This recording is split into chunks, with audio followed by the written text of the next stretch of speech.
اولا بويناس، مساء الخير. هل 15,000 جنيه يسفروكوا بالي، اندونيسيا وعمره كمان؟ اللي نشوف مع بعض ازاي ممكن نعمل الحركه دي. بقالي كتير معاش فيديوهات بالطريقه دي، بس يلا بينا نشوف ازاي ممكن نسافر الى بالي وعمره بالطريقه، واقول لكم على كل التفاصيل خطوه خطوه في اجازه الصيف. هندخل على موقع سكاي سكان، نكتب من شرم الشيخ الى جاكرتا من 15 اغسطس 22 اغسطس، طياره ب 13,000 جنيه قدامكم على الطيران السعودي.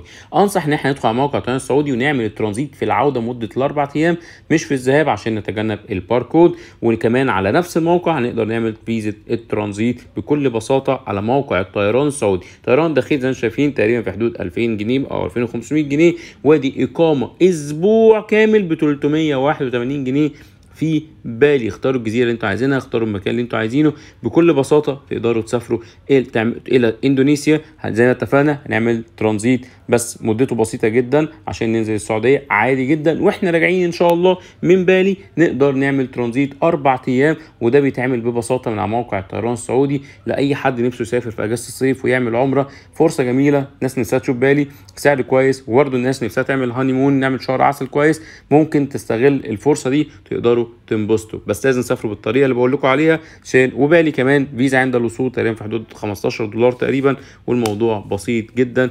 يلا نسافر 113 دوله حول العالم مع عادل. تشربوني على كل البلاتفورمز.